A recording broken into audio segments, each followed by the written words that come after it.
நேற்று சிம்மாசனம் அது மன்னர் சிம்மாசனம், காற்று சிம்மாசனம் இது மக்கள் சிம்மாசனம்.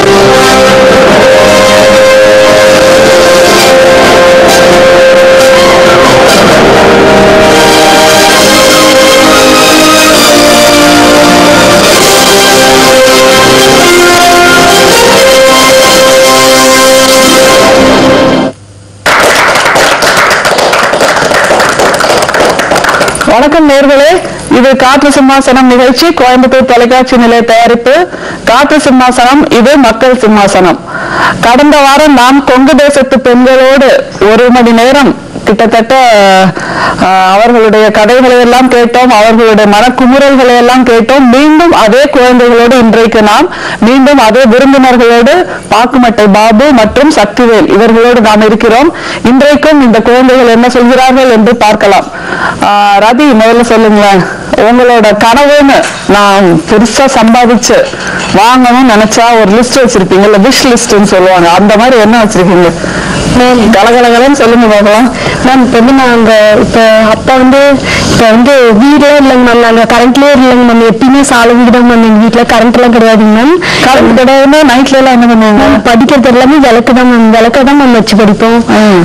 வீடெல்லாம் ஒன்றும் கிடையாது மேம். இப்போ வீடு கேஸ்ல போயிட்டு இருக்கு மேம். அதனால இப்போ வாடகை வீட்டில் இருக்கோம், ஒரு 6 இயர்ஸா இருக்குங்க மேம். இப்போ என்னன்னா நான் நிறைய சம்பாதிக்கணும் மேம். எத்தனை பேர் எங்களை வேணாம் ஒதுக்கி வச்சாங்க, அத்தனை பேர் மாதிரி நான் வாழ்ந்து கட்டணும். அடுப்பூரும் பெண்களுக்கு படிப்பதுக்குன்னு கேட்டவங்க மாதிரி படிச்சு நாங்க வாழணும் மேம். கண்டிப்பா நாங்க சாதிப்போம் மேம்.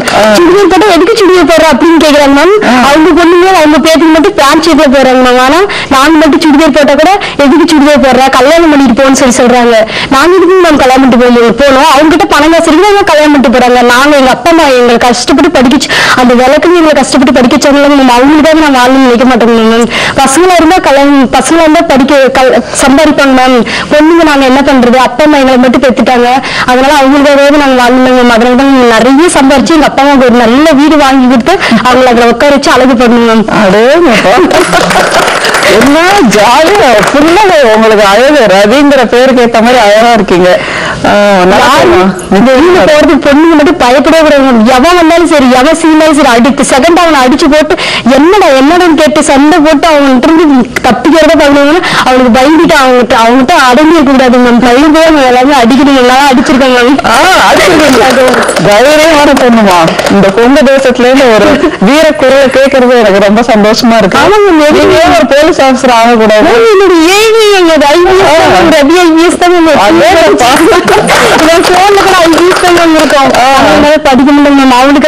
படிப்பீங்க நிச்சயமா, கவலைப்படாதீங்க.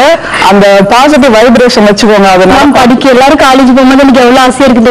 ஃப்ரெண்ட்ஸ் இருக்காங்க, அதெல்லாம் ஒன்றும் பிரச்சனை இல்லை. காலேஜ் போகும்போது எவ்வளவு ஆசையா இருக்குங்க. எல்லாரும் காலேஜ் போறாங்க, எனக்கு போகணும்னு நிறைய ஆசை இருக்குங்க. ஆனா என்னால அதெல்லாம் கண்டினியூ பண்ண முடியல மேம். அவளை படிக்க வச்சுட்டு என்னை படிக்க வைக்காம விட்டுட்டாங்க. அவளுக்கு பேங்க்ல இது பண்ணி அவளுக்கு பணம் கிடைக்காம பாதியிலே நின்ட்டாங்க. MBA படிச்சாங்க மேம், பாதியிலே டிஸ்கண்டினியூ பண்ணிட்டா. அவ இந்த ஸ்லைட் பண்ணி சொல்லுவாங்களா மேம், ஃப்ரீயா தான் மேம் படிச்சா. +2 வரைக்கும் கவர்மெண்ட் ஸ்கூல்ல படிச்சா. அதுக்கப்புறம் கலெக்டர் மூலியமா ஸ்மைல் பள்ளியில படிச்சாங்க மேம். அதுக்கப்புறம் கண்டினியூ பண்ண முடியல, MBA டிஸ்கண்டினியூ பண்ணிட்டாங்க மேம். பேங்க்ல போட்டு எழுதி போட்டு கிடைக்கல மேம். அதனால நம்மள மாதிரி இருக்கவங்கலாம் எதுவுமே நல்லதே நடக்க மாட்டேங்குது மேம். ஆனா நல்லதா நடக்கல, சரி நாமளா வர வச்சுக்கணும் மேம். எதுக்காகவும் பயப்படவே கூடாது. இனிமே நான் பயப்படுற பொண்ணா இருந்தா நான் அங்கிருந்து இங்க என்ன விட்டுருப்பாங்களா? அதானே நல்லா பேசுறத பார்த்தா உங்களுக்கு பயமே இல்லைன்னு எல்லாருக்கும் பயமே கிடையாதுங்க. நிறைய சம்பாதிக்கணும் மேம், யார்கிட்ட நிறைய சம்பாதிக்கணும். 2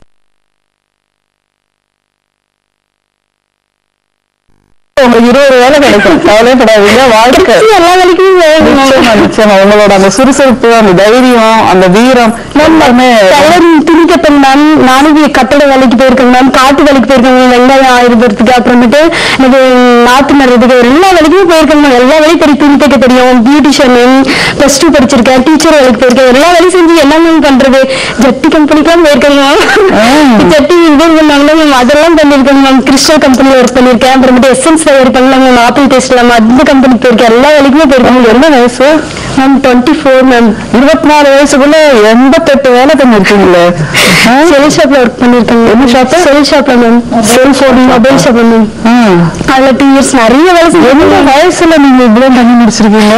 நம்ம எல்லாமே இளைஞர்கள் வெறுமே சினிமாவுக்கு போறதும் பாட்டு கேட்கறதும் மொபைல்ல இது மட்டும்தான் வேலையா நினைச்சிட்டு இருக்காங்க. அம்மா அப்பா சம்பாதிச்சு கொடுக்கறத வச்சு வாழ்ந்துட்டு இருக்காங்க. நீங்க எல்லாத்தையும் நீங்களே பண்ணுவீங்க. எல்லாமே பண்றது. அப்பா அம்மா எங்க அப்பா அம்மா எவ்வளவு நல்லவங்க தெரியுமா மேம்.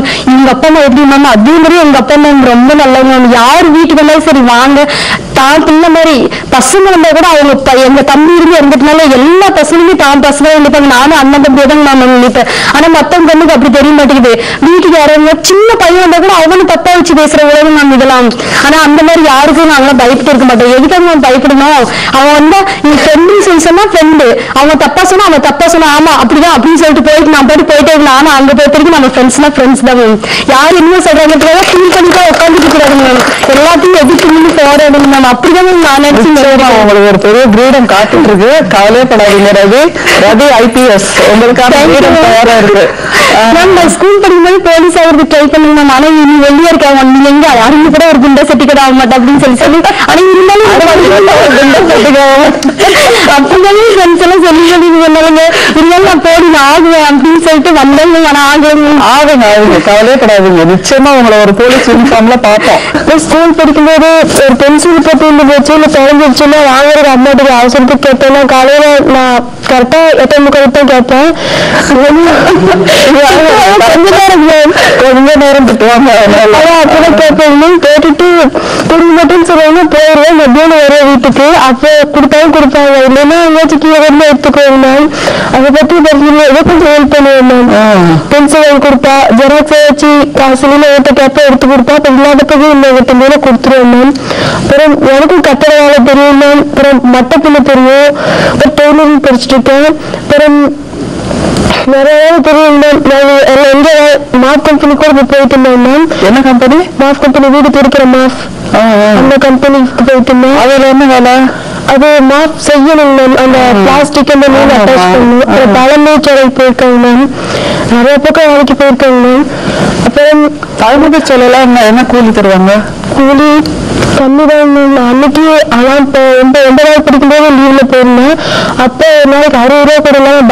பஸ் காசு 10 ரூபா 20 ரூபா இருந்தாங்க. அப்ப சேர்த்துதான் 60 ரூபா கொடுத்துட்டு இருந்தாங்க. இப்ப எனக்கு இப்போ ஒரு வாரத்துக்கு போயிருந்தாங்க மேம். 120 ரூபா போட்டு கொடுத்தாங்க மேம். ஆனா நாலு முழுக்க நின்று பில் போட்டுட்டே இருக்கும். பில் போடுறது இல்லைங்க மேம். தொடச்சு வச்சுட்டு இருக்கேன். பில் போட தெரியும் மேம். அப்புறம் வேலைக்கு வந்து நிறைய ட்ரை பண்ணிட்டு தான் வந்தேங்க மேம். கொஞ்சம் சேர்த்து வச்சுன்னா என் செலவு நான் கொஞ்சம் பார்த்துக்குவேன். வீட்டுல கஷ்டம் இருக்காது. சரி, உங்களுக்கு என்ன ஒரு லிஸ்ட் சொல்றதுன்னா என்ன செய்யணும்னு ஆசை? என்னெல்லாம் ஆசை இருக்கு அந்த லிஸ்ட்ல? எனக்கு IPS ஆகணும்னு ஆசை. முதல்ல கம்ப்யூட்டர் இன்ஜினியரிங் படிக்கணும்னு நினைச்சிட்டு இருந்தேன். ஏன்னா அதுல படிச்சோம்னா நிறைய காசு கிடைக்கும். நான் என்ன மாதிரி இருக்கிறவங்களுக்கு பெரிய ஒரு ஸ்கூல் மாதிரி கட்டி படிக்க முடியாதவங்க இருக்கிறவங்களுக்கு அவங்களுக்கு நிறைய பேர் எங்க வீட்டு பக்கம் நிறைய இருக்காங்க. அவங்களெல்லாம் கூப்பிட்டு போய் தங்க வச்சு படிக்க வச்சு அவங்களெல்லாம் ஒரு பெரிய ஆளாக்கணும் அப்படின்னு ஒரு ஆசை. இப்போ எங்க வீட்டு பக்கத்தில் இருக்கிற தெரிஞ்சவங்களுக்கு முடிஞ்ச அளவுக்கு ஹெல்ப் பண்ணுவேன். எங்கிட்ட இருக்க புக்கு நோட்டெல்லாம் கொடுப்பேன். முடிஞ்சா செய்வேன் மேம். இப்போ வீட்டு பக்கத்துல ரோட்ல யாராச்சும் சாப்பிட முடியாம போயிட்டு இருப்பாங்க. அவங்களெல்லாம் ஒரு ஹாஸ்டல்ல தங்க வச்சு அவங்களுக்கு நல்லா பார்த்துக்கணும். அதே ஆசை இருக்குங்க. சின்ன வயசுல டாக்டர்ல டீச்சர் ஆகுன்னு சொன்னாங்க. நான் டாக்டர் ஆகணும்னு நினைச்சேன். அதுவும் இல்லைங்க. 10th 11th வந்து கம்ப்யூட்டர் சயின்ஸ் எடுத்தங்காட்டி அதுக்கும் போக முடியாதுங்க. அப்புறம் நிறைய படிக்கணும், நிறைய சாதிக்கணும். உனக்குமா? எனக்கு ஆம்பிஷன் IAS ஆகணுங்க. எங்க அம்மா அப்பாக்காக டார்ச் லைட் கட்டி தரணும். எல்லா ஹோம் அப்ளைன்ஸும் வாங்கி வச்சு அவங்க எந்த வேலையும் செய்ய விடாம நான் பார்த்து செஞ்சு நான் அவங்கள காப்பாத்துற மாதிரி இருக்கணும். இதை எல்லாமே நானே பண்ணணும். அவங்களுக்கு அவங்க எதுவும் பண்ண விடாம அப்படின்னு எனக்கு ஆசை. ரொம்ப அழகா இருக்கு.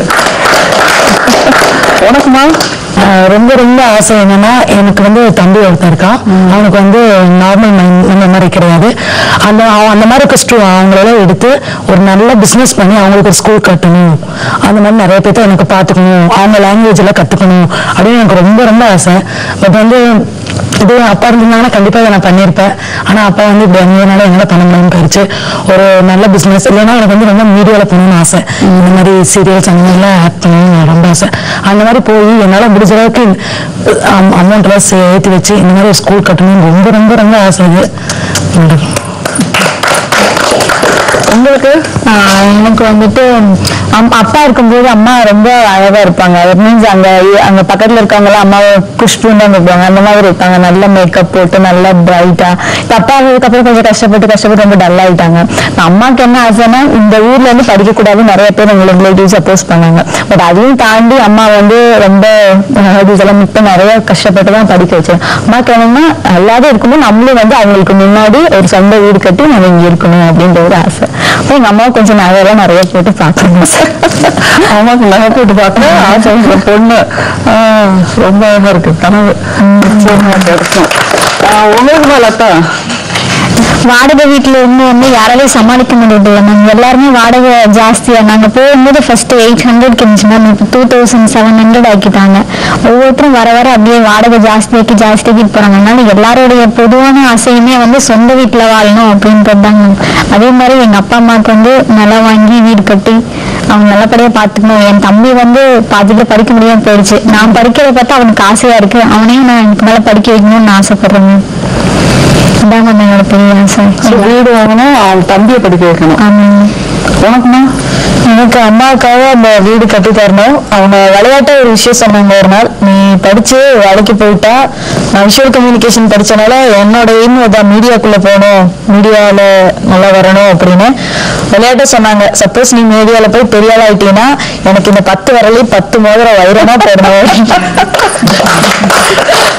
திரும்ப 10 விரலையும் 10 மோதிரம் போட்டுக்கணும்.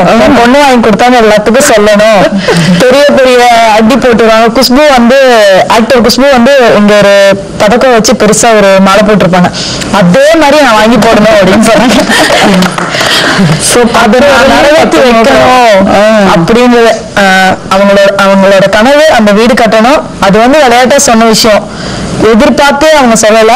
ஆனா நான் அதை செய்யணும், நிறைவேற்றி வைக்கணும் அப்படின்னு ஒரு லட்சியத்தோட இருக்கிறது. அதுக்கப்புறம் தான் கல்யாணம். எங்க அம்மா என்னால வேலைக்கு போக முடியாட்டியும் அடுத்த ஸ்டெப் எடுக்கலாம் மேரேஜ் அப்படின்னு சொன்னாங்க. ஆனா நான் முடியவே முடியாது. நான் வெயிட் பண்ணிட்டு இருக்க ஜாப்காக எப்படியாவது நான் உள்ள மீடியாக்குள்ள போகணும். அவங்களுக்கு அவங்களோட அந்த 10 விரல் மோதிர ஆசையை நான் நிறைவேற்றி வைக்கணும். அதான் என்னோட ரொம்ப அழகா இருக்கு. ரொம்ப அழகா இருக்கு. உனக்குமா? எனக்கு வந்து அப்பா இருக்கும்போது வந்து அம்மா ரொம்ப வீட்லயே தான் இருந்தாங்க. அப்பா வந்து ரொம்ப வசதியா வச்சுக்கிட்டாங்க அம்மாவை. எங்க அப்பா ஒரு சொந்த ஊர் வந்து ஈரோட்டுக்கு அந்த பக்கம் காங்கேயம்பாளையம்னு சொல்லிட்டு அது ஒரு கிராமம். அந்த கிராமத்துல ஃபர்ஸ்ட் டிவி வாங்கினது எங்க வீட்டுலதான் டிவி வாங்க. அப்பா தான் டிவி வாங்கினாரு. ஃபர்ஸ்ட் டிவி வாங்கினது அப்பா தான். கிரைண்டர் மிஷின் எல்லாமே வாங்கினது அப்பா தான் ஃபர்ஸ்ட். எல்லாருமே பாத்தீங்கன்னா டிவி பாக்குறதுக்கு எங்க வீட்டுக்கு தான் வந்து உட்காந்து டிவி பார்த்துட்டு இருப்பாங்க. அந்த கிராமமே நைட் ஆனா டிவி பார்க்க எங்க வீட்டுக்கு தான் வருவாங்க. இப்ப அப்பா போனதுக்கு அப்புறம் அப்பா விட்டு வச்ச கடன் எல்லாம் கொஞ்சம் இருக்கு. அதெல்லாம் முடிச்சுட்டு அம்மாவுக்கு வந்து ஒரு சொந்தமா ஒரு வீடு கட்டி அந்த வீட்டுல அம்மாவை உட்கார வைக்கணும். அம்மா வந்து எந்த வேலைக்கும் போகாம வீட்டோட அப்படியே இருக்கணும் அப்படின்னு சொல்லி எனக்கு ஆசை. ரொம்ப அழகா இருக்கு. இதுல என்னன்னா நீங்க யாருமே உங்களுக்காகவே யோசிக்கல. ஒண்ணு குடும்பத்துக்காக யோசிக்கிறீங்க, இல்ல சமூகத்துக்காக யோசிக்கிறீங்க. நான் அந்த மாதிரி கஷ்டப்படுற குழந்தைகளுக்கு ஏதாவது பண்ணணும்னு நினைக்கிறீங்க. எனக்கு புடவை வாங்கிக்கணும், எனக்கு நகை வாங்கிக்கணும், எனக்கு வசதி பண்ணிக்கணும்னு யோசிக்கவே இல்லை. பாருங்க, மிகப்பெரிய சிந்தனை. அதுக்கே உங்களுக்கு எல்லாம் ஒரு பெரிய வணக்கம் சொல்லணும். நிஜமாவே சுயநலம் இல்லாத சிந்தனைன்னு இருக்கு பார்த்தீங்களா? ரொம்ப அழகா இருக்குது. இந்த சுயநலம் இல்லாத சிந்தனை இருந்தாதான் சமூகத்துக்காக நம்ம ஏதாவது செய்யணும், திரும்ப அவங்களுக்கு ஏதாவது கொடுக்கணுங்கிற ஒரு உணர்வு வரும். அந்த உணர்வு உங்க எல்லாத்தையுமே இருக்கு. ரொம்ப அழகான சிந்தனை இந்த வயசுலயே உங்களுக்கு வந்திருக்கிறது. உங்கள்கிட்ட ஒரு கேள்வி, உறவுன்னா என்னன்னு புரிஞ்சுக்கிட்டீங்க? இத்தனை வயசுலாம் எல்லாருக்குமே 24 வயசுக்குள்ளதான் இருக்கும். உறவுன்னா என்னன்னு புரிஞ்சிருக்கீங்க, வாழ்க்கைன்னா என்னன்னு புரிஞ்சிருக்கீங்க, உறவுன்னா என்னன்னு புரிஞ்சிட்டு இருக்கீங்க? மேல அதை சொல்லுங்க. மேம் நம்ம கிட்ட இருக்கும்போது வருவாங்க மேம். இது எல்லாமே வச்சிருக்கும்போது கண்டிப்பா வருவாங்க. நம்ம கிட்ட ஒண்ணு இல்லாதப்ப அவங்க வரமாட்டாங்க. ஏன்னா நம்ம கிட்ட ஒண்ணு இல்லை. இருந்தா அவங்க நம்ம கிட்ட இருந்து ஏதாவது ஒண்ணு எடுத்துட்டு போலாம். இல்லைங்கிறப்ப எப்படிதான் வருவாங்க. அதான் நம்ம இல்லை அப்படி நல்ல உறவுகளும் இருக்காங்க மேம். ஆனா எங்களுக்கு பிடிச்ச உறவுல யாரும் நல்லவங்க கிடையாது மேம். இருந்தாலும் எங்க அத்தை ரொம்ப நல்லவங்க. அவங்களால முடிஞ்ச அளவுக்கு எங்க அக்காவோட ஆபரேஷனுக்கு 2000 ரூபாய் கொடுத்தாங்க மேம். அவ்வளவுதான் மேம். எங்க அத்தை ஒண்ணுதான் மேம் எனக்கு பொறுத்த வரைக்கும். எங்க அப்பாவோட தங்கச்சி மேம்.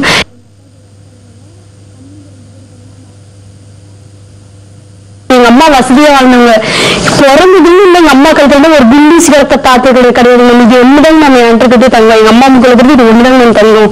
இன்னும் கழுத்துல தாலிலாம் அவங்க பார்த்தது கூட இல்லை மேம். எங்க அம்மா என்ன தாலி அதெல்லாம் என்ன தாலி என்ன எங்க இதுல என்ன போடுவாங்கன்னு கூட தெரியாது மேம். அதனால நான் சம்பாதிச்சு ஃபர்ஸ்ட் சம்பளத்துல இப்ப நான் செய்யற வேலையில ஃபர்ஸ்ட் எங்க அம்மாவுக்கு ஒரு தாலி வாங்கி கொடுக்கணும் மேம். அதுதான் மேம் என்னுடைய கண்டிப்பா வாங்கி கொடுப்போம் மேம். அதுதான் மேம் நான் நினைச்சிட்டே இருக்கிற ஃபர்ஸ்ட் கடமைக்குலாம் சரி எங்க அம்மாவுக்கு ஃபர்ஸ்ட் அதை வாங்கி போடலாம் அப்படின்னு நம்ம திங்க் பண்ணிட்டே இருக்கிற. கிடைக்கிற சம்பளத்துல அது வாங்கி கொடுத்துலாம்.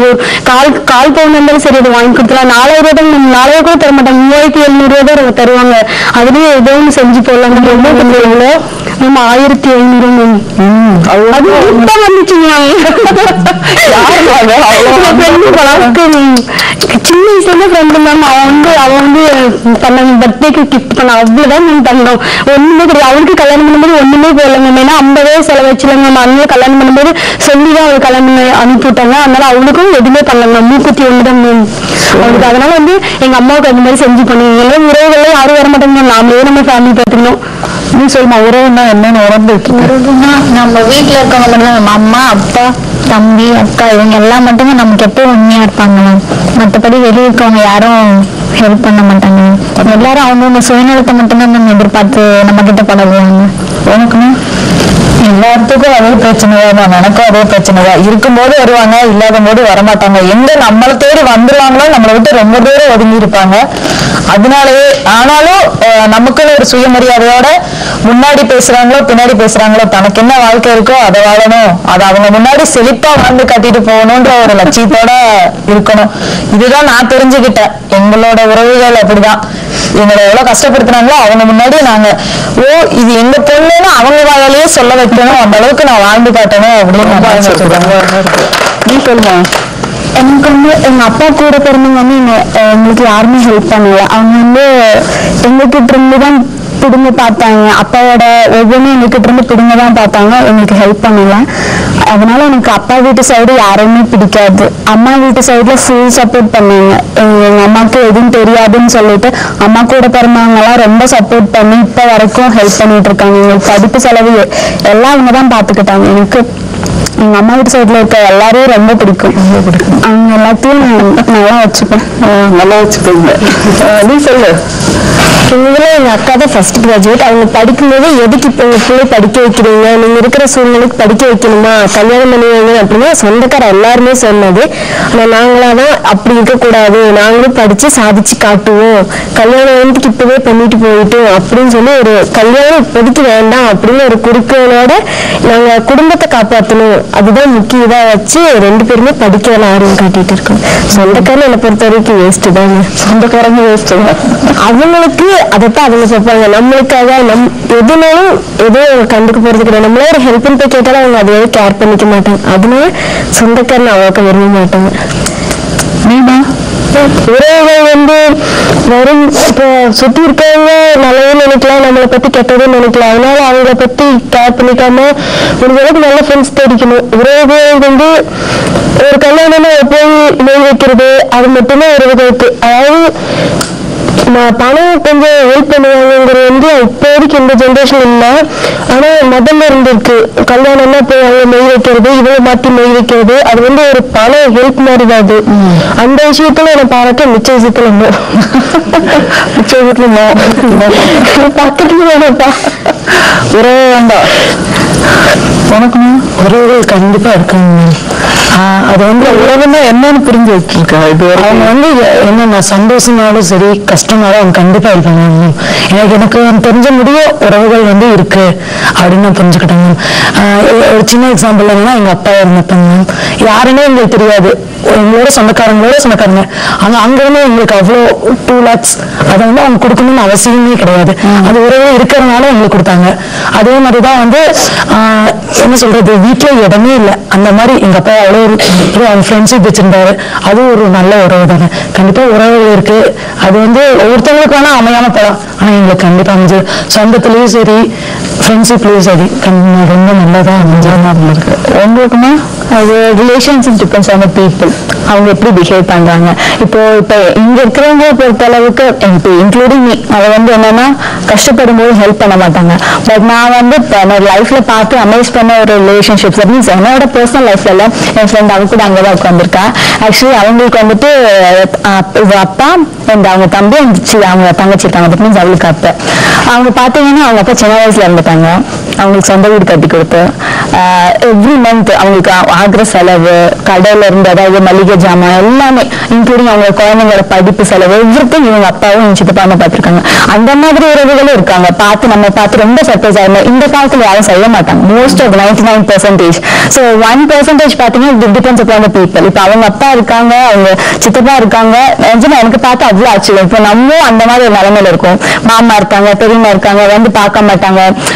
ஒரு ஃபங்க்ஷன் வருது, தீபாவளி வருது, பட் அவங்க குழந்தைங்க துணி எடுத்தாங்களா என்னன்னு கூட கேட்க மாட்டாங்க. அடுத்தவங்க பார்க்க யோசிப்பாங்க, பட் ஆனா கேட்க மாட்டாங்க குழந்தைங்க துணி எடுத்தாங்களா என்ன. அவங்க இப்போ கொஞ்சம் நல்லா இருந்தாங்கன்னா திருப்பி நம்ம வீட்டுக்கு வர ஆரம்பிப்பாங்க. But depends upon the people தான் நான் சொல்லுவேன். பிகாஸ் அவங்கள வந்து அவங்க ஹஸ்பண்ட் இல்லை அப்படின்ற கவலையே இல்லாத அளவுக்கு அந்த அவங்க அத்தையை அவ்வளவு சூப்பரா பாத்துக்கிறாங்க. நான் ஆக்சுவலி அவங்க வீட்டுக்கு போயிருந்தேன் 2-3 days. அப்பதான் நான் நேரா பார்த்தேன். பெரிய பொண்ணு காலேஜ் படிக்க வைக்கிறாங்க, சின்ன பொண்ணு படிக்க வைக்கிறாங்க. 2 பொண்ணுங்க கல்யாணம் பண்ணி கொடுக்கறது இவங்க தான். தம்பியை படிக்க வைக்கிறது, செட்டில் பண்றது எல்லாமே இவங்களுக்கும் 1008 கஷ்டம் இருந்தாலும் அவங்களையும் வந்து சைட் பை சைட் பாத்துக்கிறாங்க. இப்போ லைஃப்ல வந்து நம்ம வந்து யாரும் டிபெண்ட் பண்ண முடியாது. எல்லாரும் சுத்தி இருப்பாங்க, நம்ம என்ன பண்றோம் வேடிக்கை மட்டும் தான் பார்ப்பாங்க தவிர நம்ம கூட வந்து யாரும் பண்ண மாட்டாங்க. எல்லாமே அப்படிதான், எல்லாம் வேடிக்கை தான் பார்ப்பாங்க. ஸோ நம்ம தான் வந்து அந்த ஹேர்டில்ஸ் எல்லாம் இது பண்ணி ஸ்ட்ரைவ் பண்ணி நம்ம தான் சக்சீட் ஆகணும். அதை வந்து அந்த ரிலேஷன்ஷிப் கூட டிபெண்ட் பண்ணுங்க. ஈவன் மேரேஜ் அப்புறமே வந்து நம்ம எல்லாத்தையுமே வந்து ஹஸ்பண்டை டிபெண்ட் பண்ண முடியாது. நம்ம வேலைக்கு போகணும், நம்ம சம்பாதிக்கணும். மேபி அவங்களுக்கு வேற ஏதாவது ரிலேஷன்ஷிப் இருக்கலாம், விட்டுட்டு போகலாம். வந்து யாரையுமே டிபெண்ட் பண்ணக்கூடாது. லைஃப் நம்மளோட தான், நம்ம தான். ரொம்ப தெளிவா சொன்னாங்க. கை தட்டுங்க. ரொம்ப இருக்கு பாடங்கள் இந்த வயசுலயே. சரி, ஒரு லைட்டர் வேணும்ல ஒரு கேள்வி. நீங்க ஏதாவது ஒண்ணு சாப்பிடணும்னு நினைச்சிருப்பீங்கல்ல, ரொம்ப ரிச்சா, இதுதான் என்னோட கனவு, வீட்டுல இல்லாம இருந்திருக்கும். ஆனா வெளியில கடையில நீங்க எல்லாம் பாப்பீங்க, டெய்லி ஹோட்டல்ல ஒர்க் பண்றீங்க. எந்த ஒரு உணவு உங்களுக்கு ரொம்ப பிடிச்சு நான் இன்னும் சாப்பிடல, அதை சாப்பிடணும் என்னோட கனவா இருக்குன்னு ஏதோ நினைக்கிறீங்க? பீஸா கிளம்பும் அதெல்லாம் பார்த்து ஆட்ல பாக்கிறதுக்கு நல்லா இருக்கும், நல்லாவே இருக்காதுன்னு சொல்லுவாங்க. அதை நான் லாஸ்ட் வீக் தான் தெரிஞ்சுக்கிட்டேன். ஊருக்கு லாஸ்ட் வீக் தான் ஊருக்கு போனப்ப ஃப்ரெண்ட்ஸோட சேர்ந்து அப்பதான் நான் ஃபர்ஸ்ட் டைமா நான் சாப்பிட்டேன். நிஜமாவே நல்லா இல்லை, பார்க்க மட்டும் அதெல்லாம் நல்லா இருக்கு, சாப்பிட கண்டிப்பா நல்லா இல்லை. அதெல்லாம் ஒரு ஆசையா இருந்துச்சு, அவங்க எல்லாம் சாப்பிட்றாங்க எப்படி இருக்கு அப்படின்னு சொல்லி தோணுச்சு. அதுக்கு நான் தெரிஞ்சுக்கிட்டேன், நல்லா பார்த்து நல்லா இல்லைன்னு தெரிஞ்சுட்டேன். Very good. உனக்குமா? எனக்கு நான்வெஜ் ரொம்ப பிடிக்கும். எப்போ வாங்கினாலும் எங்க வீட்டுல அப்படிதான். எங்க அம்மா வந்து எங்க அண்ணனுக்கு பிரிச்சு வச்சிருவாங்க, இல்லாட்டி சண்டை வரும். இடையில வந்து எங்க அம்மாவோட அக்கா அவங்க எல்லாம் பிரிஞ்சு போன சொந்தமா, இருந்தாலும் அவங்க அம்மா அப்பா எல்லாரும் இறந்துட்டாங்க. அக்கா மட்டும் தனியா இருந்தாங்கன்னா அவங்களையும் கூட கூப்பிட்டு வந்து வச்சிருவோம். அவங்க நல்லா சாப்பிடுவாங்க. எனக்கு பொறாமையே இருக்கும். அவ பெரியவா, அவளுக்கு ஒரு துண்டு எச்சா இருக்கட்டும், அவங்களுக்கு கொஞ்சம் ஒதுக்கி வச்சிருவாங்க. அதனாலயே கோவமா நான் நிறைய தடவை சொல்லாம வெளியே சாப்பிட்டுலாம் நினைப்பா. இருந்தாலும் அம்மா நினைச்சு பார்த்துட்டு சரி நமக்குலாம் கொடுத்துட்டு அவங்க சாப்பிடாம இருக்காங்களேன்னு யோசிச்சிடும். எனக்கு எங்க அம்மாவும் நானும் போய் பெரிய ஹோட்டல்ல உட்காந்து நான்வெஜ் ஐட்டமா ஃபுல்லா வாங்கி வச்சு சாப்பிடுறமோ இல்லையோ அதை கண்ணை கட்டி கட்டி பார்த்துட்டு இருக்கணும். கண்ணை கொட்டி கட்டி கட்டி பார்க்கணும். ரொம்ப இருந்தது, ரொம்ப இருந்தது. உனக்குமா? நம்ம அப்படிதான் எனக்கு பெருசாலாம் ஒண்ணு சாப்பிடணும்னு ஆசை இல்லை. எப்பயுமே பருப்பு சாம்பார் கிட்ட தின்னுட்டே இருப்பாங்க. உங்களை பார்த்தா ஏதோ சாப்பிட மாதிரியே தெரியல இருக்கு. இல்லைங்க, பருப்பு சாம்பார் மட்டும்தான் பிடிக்க. பெரிய லெவலில் எனக்கு எதுவுமே பார்த்தா ஆசை எதுவுமே சாப்பிட மாட்டேன். கொடுத்தா சாப்பிடுவேன், அவ்வளவுதான். மற்றபடி இதே சாப்பிடணும் இதுதான் இல்ல. இந்த இது நம்ம அவங்க சொல்றாங்கல்ல ஃபுல்லா நான்வெஜ் ஐட்டம்ஸ் அந்த மாதிரி பருப்பு சாம்பார் பருப்பு சாம்பார் தான். உனக்குமா? எனக்கு வந்து நானும் எங்க அக்கா என் ஃப்ரெண்ட்ஸ் அவங்க எல்லாம் போயிருக்கிறப்ப நான் கேட்டேன் என்னன்னா, இப்ப என்னால சாப்பிட முடியல, பின்னாடி ஒரு காலத்துல வசதி வரும்போது நான் சாப்பிடணும்னு நினைக்கிறேன், அந்த மாதிரி ஒரு இதை சொல்லுங்க அப்படின்னு. அதான் நான் பருப்பு சாம்பார், ரசம், அப்பெல்லாம் பொரி எல்லாத்தையும் வச்சு சாப்பிடணும். அவ்வளவு இருந்தே சாப்பிடணும். அரிசி இருந்து ஓகே கொடுத்துடலாம், நல்லா கொடுத்துடலாம். உனக்குமா? எனக்கு வந்து எங்க அக்கான்னா அப்புறம் எங்க அக்காவோட ஃப்ரெண்ட்ஸ் எல்லாம் சேர்ந்து ஃபன் மாதிரி போயிருக்கிறப்ப அங்க வந்து எங்க அக்கா வந்து பர்கர் ஆர்டர் பண்ணேன், சிக்கன் பர்கர் ஆர்டர் பண்ணேன். அவங்க வந்து சீஸ் சிக்கன் பர்கர் ஆர்டர் கொடுத்துட்டாங்க. அது எங்க அக்கா சாப்பிட்றப்ப அவளோட ஃபேஸ் ரியாக்ஷன் பார்த்து நான் வெளியே எங்கேயும் சாப்பிடக்கூடாது அப்படின்னு சொல்லி முடிவு பண்ணிட்டேன். நல்லா இல்லையா? சுத்தமா நல்லாவே இல்லை. அதுல ஒருத்தர் வந்து சர்வன்ட் வந்து பக்கத்திலேயே நின்னுட்டாரு.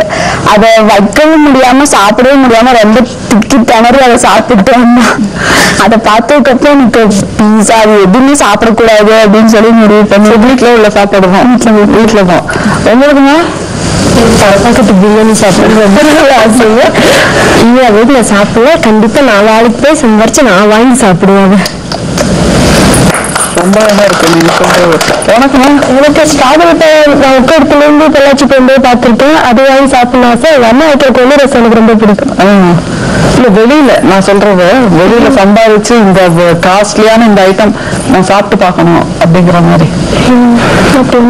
ஸ்ட்ராபெரி பழம் இல்ல அது ஒண்ணு. ஓகே, உனக்கு அப்படி எந்த ஒரு ஆசையும் எனக்கு வந்து பிஸா பிடிக்கும். பட் ஆனா நான் சாப்பிடலாம்னு சொல்ல மாட்டேன். பிகாஸ் என்னோட ஃப்ரெண்ட்ஸ் எல்லாம் ரொம்ப நல்ல ஃப்ரெண்ட்ஸ். இப்போ என்கிட்ட இல்லைனாலும் ஃபுல் அண்ட் ஃபுல் அவங்களே பார்த்துப்பாங்க.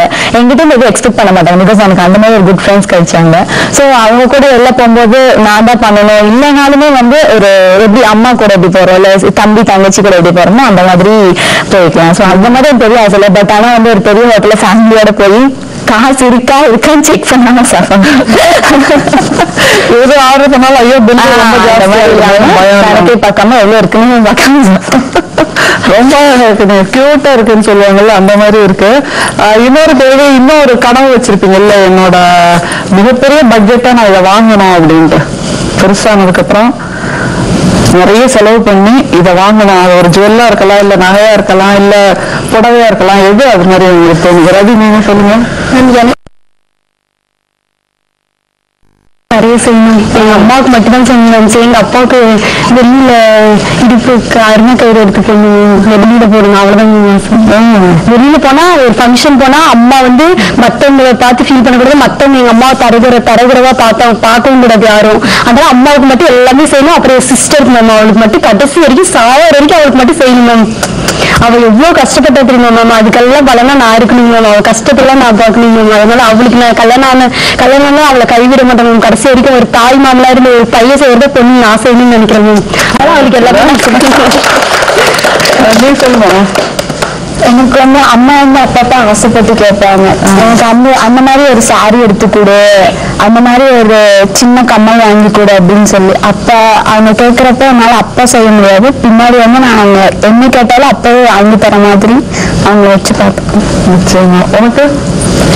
அம்மா வந்து எப்பவுமே அப்பா இருந்தப்பெல்லாம் நைட்டி அந்த மாதிரி போடுவாங்க. அப்பா இல்லாததுக்கு அப்புறம் மத்தவங்க எதுவும் பேசிடக்கூடாதுன்னு பயந்து நார்மலா சாரி எங்க போறனாலும் மிஞ்சி போனா அந்த 500 ரூபாய் கீழே இருக்கிற சாரியா தான்.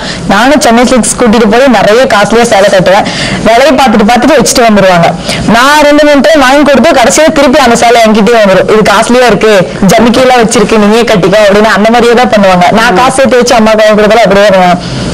பட்டு சாரி அப்படின்றது தொடவே மாட்டாங்க. ஆனா அப்பா இருந்தப்போ சாரியா வாங்கி அடுக்குவாங்க. இப்ப வந்து அதெல்லாம் மறந்து நார்மலா சாரி கட்டிடுவேன்.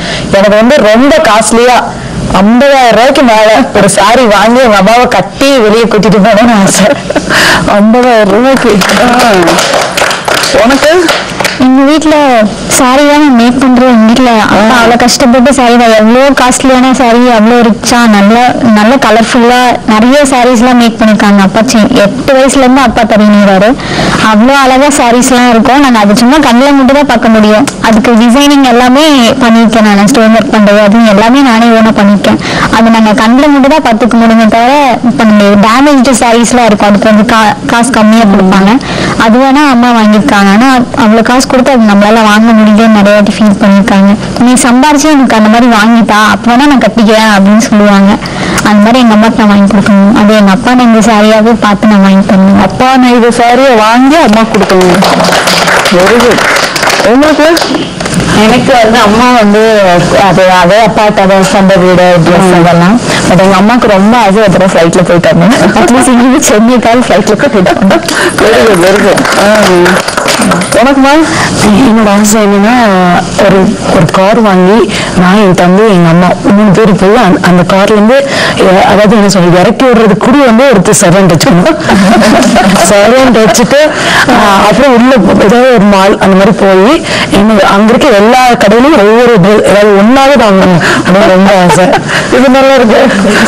உங்களுக்கு எங்க அம்மா கை ஆப்ரேஷன் பண்ணுமே அது பண்ணிட்டு அப்புறம் எங்க அம்மாவுக்கு நல்ல புடவை எடுத்து கொடுக்கணும். எங்க அம்மா வீட்டு வேலைக்கு போவாங்க, அப்போ கொடுக்குற நல்ல புடவை துணியெல்லாம் கொடுப்பாங்க. அதான் நாங்களும் யூஸ் பண்ணுவோம். நிறைய துணி வாங்கணும், அப்புறம் அம்மாவுக்கு நகை முடிஞ்ச அளவுக்கு எடுத்து கொடுப்பேன். அப்பாவுக்கு முடிஞ்ச என்னாச்சு சின்ன வேலையாவது கிடைக்கணும்.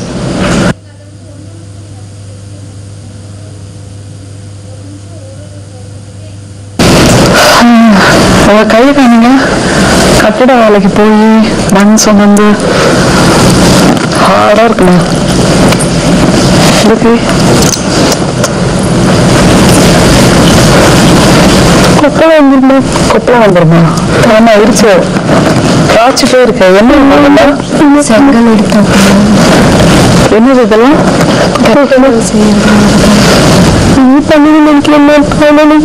செலவு அடிச்ச மாதிரி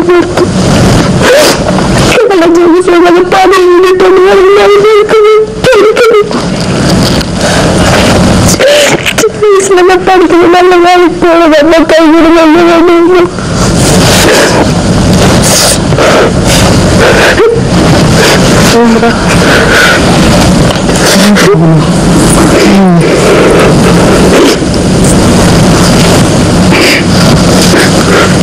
படிக்கணும்னு ஆசைப்படுறேன். படிக்கணும்னு ஆசை.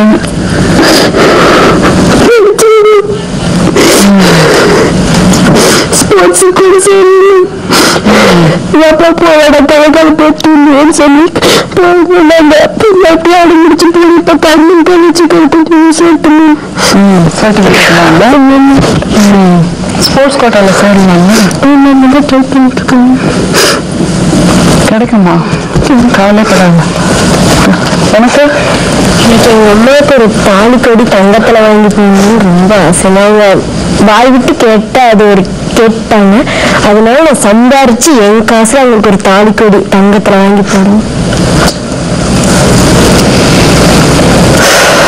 கணத்த மௌனத்தை தவிர வேற ஒண்ணுமே சொல்ல முடியல. சரி, எனக்கு உங்கள்கிட்ட கேட்க ஒரு பொதுவான கேள்வி இருக்கு. இந்த கோயம்புத்தூர்ல தான் திருமணங்கிறது மிக மிக ஆடம்பரமா நடத்துறத நான் நிறைய பாக்குறேன். அதாவது அந்த மின்சாரத்து விளக்குகளுக்கு இப்படி செலவு பண்ணுவாங்களா லட்சக்கணக்கில் அப்படின்னு. எதுக்கு அது உங்களுக்கு ஏதாவது தோணுதா? அது மாதிரி ஒரு இடத்துல சமூகத்துல இப்படி ஒரு ஏழ்மையான நிலையம் இருக்கு, இன்னொரு இடத்துல மிக ஆடம்பரங்களும் நடந்துட்டு இருக்கு இதே ஊர்லதான். மேம் கையில இருக்கிற காசு எப்படி செலவு பண்றதுன்னு தெரியாம செலவு பண்றாங்க. இருக்கு ஏதாச்சும் டெஸ்ட் கொடுக்கலாம். இல்ல இப்போ சாப்பிட்ற அரிசிக்கே டிமாண்ட் வருது. இருக்கிற நேரத்தை விற்காம ஏற்கனவே இருக்கிற வீடு அது மட்டும் சேல் பண்ணிட்டு அதவே ரொட்டேட் பண்ணிட்டு இருந்தா போதும். இனிமேல் வீடு கட்டாம இருந்தா நல்லது. வேலைக்குள்ள இனியாவது கொஞ்சம் அரிசி மிச்சமா இருக்குங்க மேம். இல்லைன்னா அதுக்கும் போயிடும். இப்போ விலைவாசி யாருக்கும் அதுவும் ஒரு காரணம் மேம். வீட்டுல நாங்கெல்லாம் கஷ்டம் மேம். கூப்பிட்டு அரிசி தான் சாப்பிடணும். அவங்க இப்ப எங்க காசு இருக்குன்னு பண்றதெல்லாம் இப்ப எங்க ஊர் அடியுது மேம். நீ என்ன நினைக்கிற? விவசாயம் இப்ப இருக்கணும்னா விவசாயிகளே ரொம்ப அழிஞ்சுட்டா இங்க வர காலத்துல விவசாயில என்னன்னு கேட்கற அளவுக்கு மாறிட்டு கேட்பாங்க அப்படின்னு சொல்றாங்க. சாப்பாட்டு பத்தி இனிமேல மாத்திரையா போட்டு தூங்கி போறாங்க. காசு செலவு பண்றாங்க. அவங்க ஒவ்வொருத்தரும் இப்ப சாப்பாட்டுக்காக என்னென்னமோ பண்றாங்கன்னு சொல்றீங்களா மேம். அதுக்கு எல்லாத்துக்கும் சேர்த்து ஒரு நாளைக்கு சாப்பாடு, மதிய சாப்பாடு, காலையில சாப்பாடு, சாயங்கால சாப்பாடு எல்லாமே டேப்லெட் தான் நீ என்ன நினைக்கிறவா? இந்த ஊர்ல ரொம்ப அதிகமான கல்யாணம் வந்து வாழ்க்கையில ஒரு வாட்டிதான் அப்படின்றதுனால அவங்கள்ட்ட இருக்கிற பணத்தெல்லாம் செலவு பண்ணி அதை ஆடம்பரமா பண்றாங்க. அதே அவங்க கல்யாணத்தன்னைக்கு 4 பேருக்கு சாப்பாடு போறோம்னு சொல்லி வர கெஸ்ட்டுக்கு சாப்பாடு போடுறாங்க. அது வேற, அவங்க சாப்பிட்டுட்டு வாழ்த்திட்டு போறது வேற. நிறைய பேர் அந்த நாள்ல சாப்பாட்டுக்கே கஷ்டப்படுவாங்க. ஒரு வேளை சாப்பாடு கிடைக்காத நிறைய பேர் எதிர்பார்த்துட்டு இருப்பாங்க. அந்த மாதிரி இருக்கிறவங்களுக்கு நிறைய பேருக்கு சாப்பாடு போட்டு ஒரு ட்ரெஸ் வாங்கி கொடுத்து செலவுக்கு ஏதாவது என் கல்யாணத்தன்னைக்கு இத்தனை பேர் படிக்க வைக்கிறேன்னு சொல்லியிருக்கேன், அந்த மாதிரி ஏதாவது நல்லது பண்ணாங்கன்னா அது நல்லா இருக்கும். தேவையில்லாத செலவு தான் இது. இல்ல நாம அது வந்து அவங்க பர்சனாலிட்டியை வந்து மெயின்டைன் பண்ணிக்க நாங்க இவ்வளவு செஞ்சிருக்கோம் கடைசி வரைக்கும் சொல்லிக்கலாம் எங்க பொண்ணுக்கு இவ்வளவு பெரிய கல்யாணம் அதை 4 பேர் இன்னும் 4 பேர்த்திட்ட பேசும்போது அவங்க அவ்வளவு பெரிய ஆளா அப்படின்னு அவங்களே பெருசா காட்டிக்கிறதுக்கு ஒரு விளம்பரம் தான் நாங்க வேணாம். அதெல்லாம் ரொம்ப தப்பான விஷயம் தான்.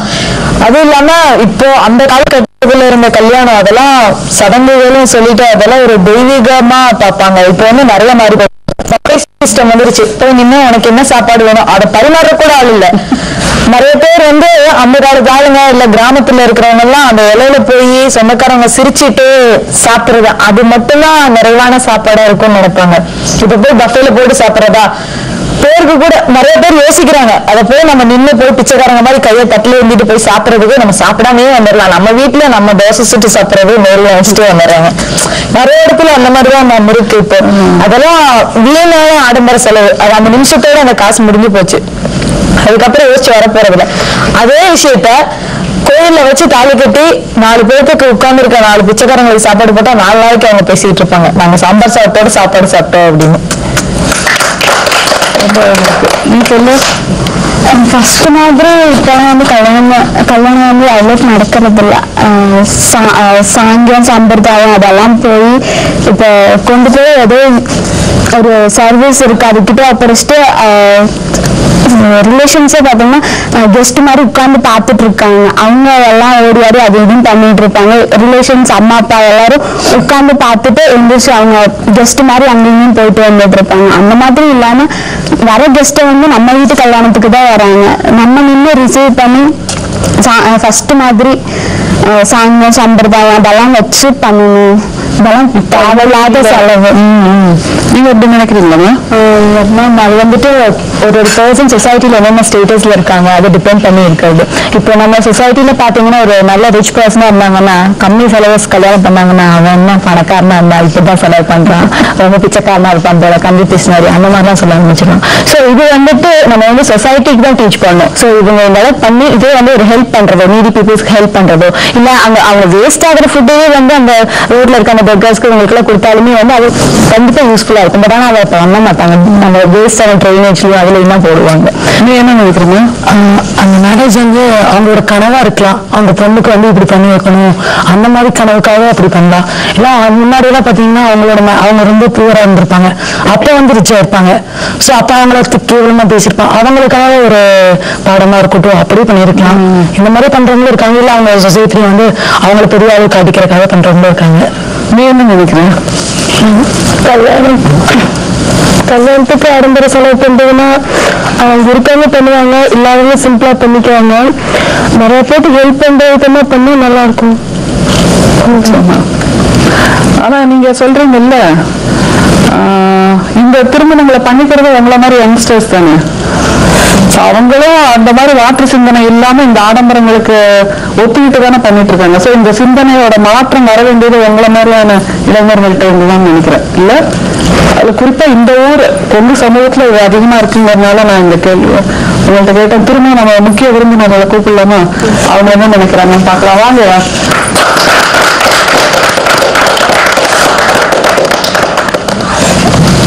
தொழிலதிபர் பாபு அவர்கள், தலைமை ஷெஃப் சக்திவேல் அவர்கள்.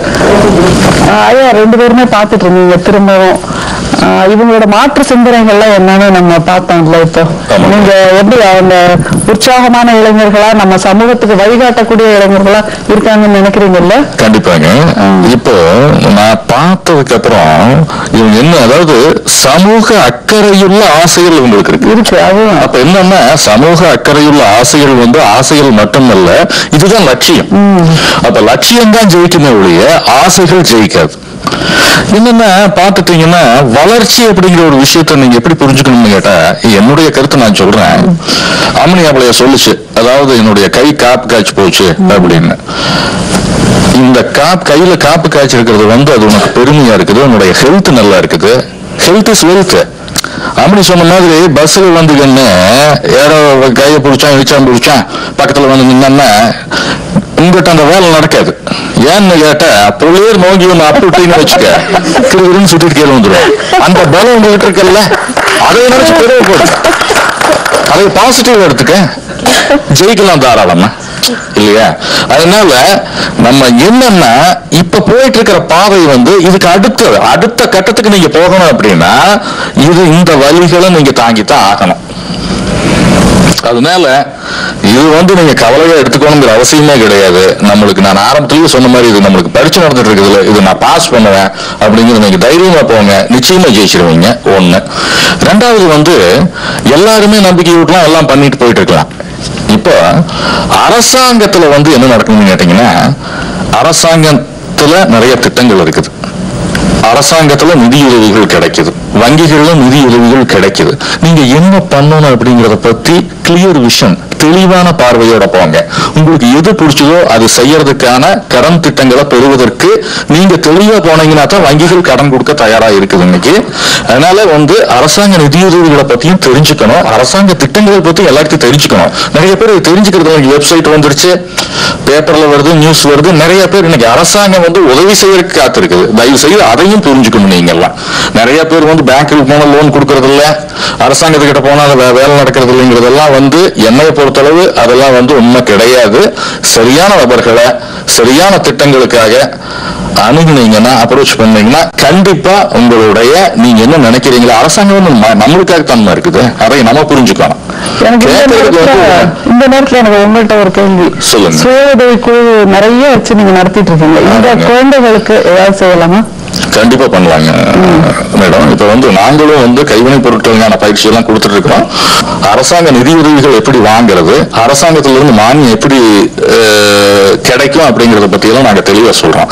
இதை பத்தி உங்களுக்கு விருப்பம் இருந்தால் நீங்க எங்களை அணுகினீங்கன்னா அதற்கான நிதியுதவிகளோ அல்லது அந்த பயிற்சி முறைகளோ கற்றுக் கொடுக்கறதுக்கு நாங்க தயாரா இருக்கிறோம். எங்க நிறுவனம் செய்யறதுக்கு காத்துக்கிறோம். எல்லாரும் இவங்க வேலை வேணுங்கிறாங்க, ஆனா இவங்க 1000 பேருக்கு வேலையை உருவாக்கி கொடுக்கலாம். அதிபர்களா உருவாங்க ஐயா சொல்றாரு. எவ்வளவு பெரிய விஷயம் பாருங்க. நீங்க போய் எனக்கு கை நீட்டி வாங்கணும் சம்பளத்தை, நீங்க 10 பேருக்கு சம்பளம் கொடுங்கன்றாருல. நிச்சயமா ஐயா அந்த மாதிரி மென்டாலிட்டிக்கு வாங்க. நான் வேலைக்கு போய் தான் கஷ்டப்பட்டு இருப்பேன், நீங்க அதை விட்டுருங்க, நான் 10 பேருக்கு வேலை கொடுப்பேன். அந்த மனோபக்குவத்துக்கு நீங்க வரணும். Very good.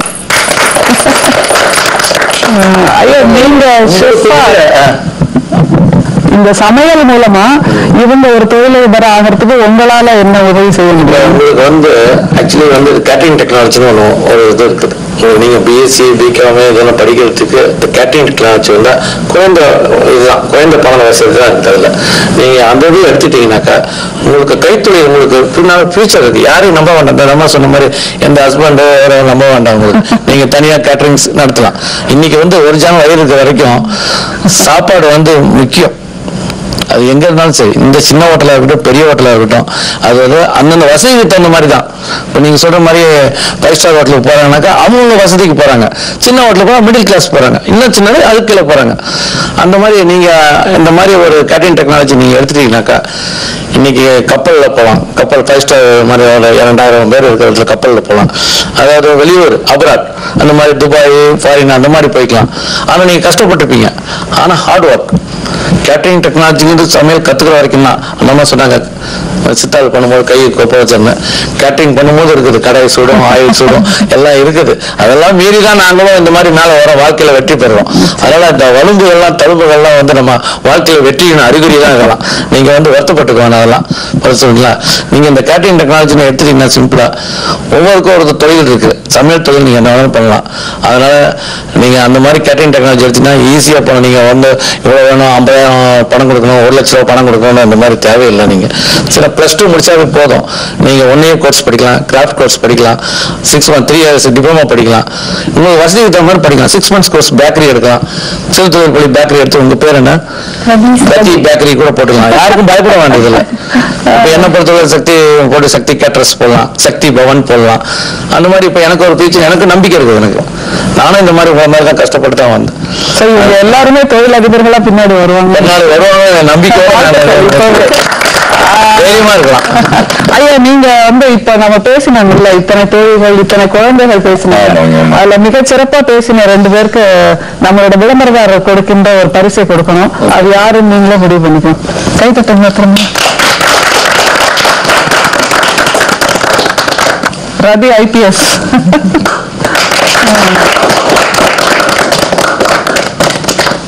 நேர்களே, மிகவும் அற்புதமான பொருள் பொதிந்த அனுபவ மொழிகள் நிறைய வந்து சேர்ந்த ஒரு காட்டு சிம்மாசனம் 2 வாரமாக நிறைவடைந்தது. மிகவும் பல இந்த கருத்துக்களை எல்லாம் ஒவ்வொருவரும் மனதிலிருந்து பேசினார்கள், அவர்களுடைய வாழ்க்கை அனுபவங்களிலிருந்து பேசினார்கள் என்பதுதான் நிஜம். எனவேதான் இந்த கதைகள் எல்லாமே நம் கண்ணீரை சுரண்டி பார்த்தன, நம் மனதை நெகிழ வைத்து பார்த்தன, நம் வாழ்க்கையின் அர்த்தத்தை இன்னமும் ஆழப்படுத்தி பார்த்தன என்று நிச்சயமாக சொல்ல முடியும். இங்கே பேசிய அத்தனை குழந்தைகளும் வாழ்க்கையில் ஜெயிப்பதற்கு நம்முடைய பொதிகை தொலைக்காட்சியின் வாழ்த்துக்களை தெரிவித்துக் கொள்கிறோம். இது காற்று சிம்மாசனம் நிகழ்ச்சி, கோயம்புத்தூர் தொலைக்காட்சி நிலைய தயாரிப்பு. காற்று சிம்மாசனம், இது மக்கள் சிம்மாசனம்.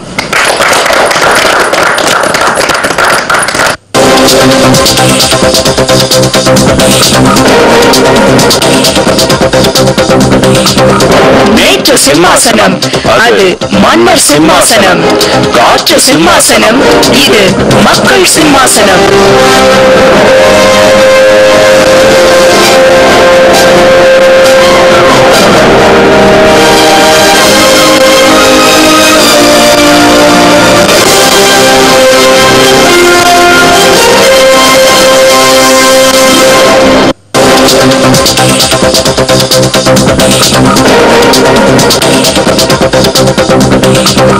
நேற்று சிம்மாசனம், அது மன்னர் சிம்மாசனம்.